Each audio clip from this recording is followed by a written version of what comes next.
அதிகாரம் 20.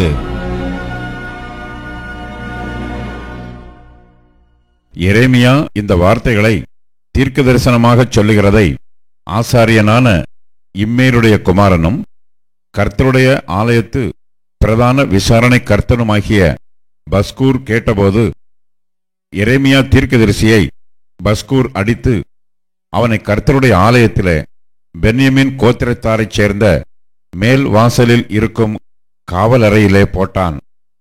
மறுநாளிலே பஸ்கூர் எரேமியாவை காவலறையிலிருந்து வெளியே போகவிட்டான். அப்பொழுது எரேமியா அவனை நோக்கி, கர்த்தர் உன்னை பஸ்கூர் என்று அழைக்காமல் மாகோர் மீசாபீப் என்று அழைக்கிறார்.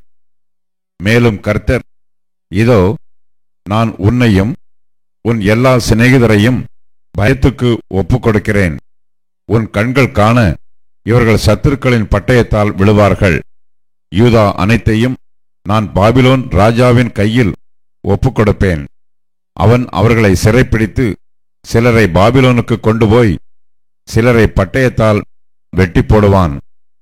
இந்த நகரத்தின் எல்லா பலத்தையும் அதன் எல்லா சம்பத்தையும் அதன் அருமையான எல்லா பொருள்களையும் யூதா ராஜாக்களின் எல்லா பொக்கிஷங்களையும் நான் அவர்கள் சத்துருக்கள் கையில் ஒப்புக்கொடுப்பேன்.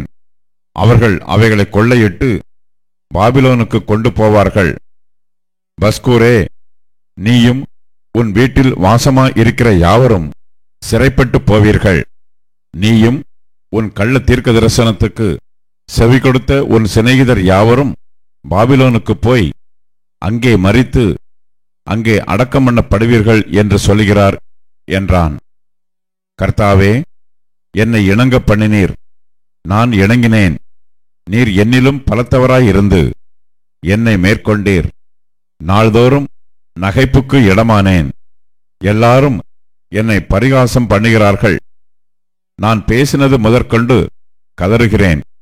கொடுமை என்றும் பாழ்கடிப்பென்றும் சத்தமிட்டு கூறுகிறேன். நான் கூறின கர்த்தருடைய வார்த்தை நாள்தோறும் எனக்கு நிந்தையும் பரிகாசமுமாயிற்று. ஆதலால் நான் அவரை பிரஸ்தாபம் பண்ணாமலும் இனி கர்த்தருடைய நாமத்திலே பேசாமலும் இருப்பேன் என்றேன். ஆனாலும் அவருடைய வார்த்தை என் எலும்புகளில் அடைபட்டு எரிகிற அக்கினியைப் போல் என் இருதயத்தில் இருந்தது. அதை சகித்து இளைத்துப் போனேன். எனக்கு பொறுக்கக்கூடாமற் போயிற்று. அநேகர் சொல்லும் அவதூறை கேட்டேன். பயஞ்சூழ்ந்திருந்தது. அறிவியுங்கள், அப்பொழுது நாங்கள் அதை அறிவிப்போம் என்கிறார்கள்.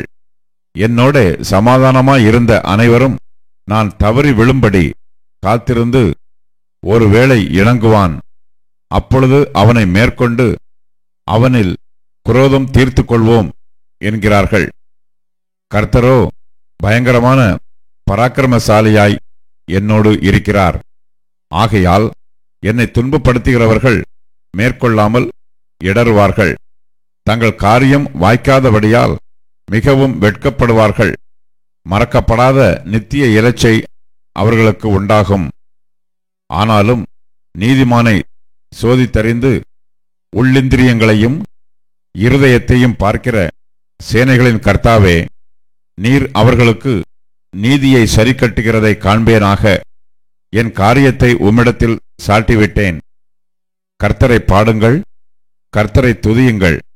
அவர் எளியவனுடைய ஆத்துமாவை பொல்லாதவர்களின் கைக்கு தப்புவிக்கிறார். நான் பிறந்த நாள் சபிக்கப்படுவதாக.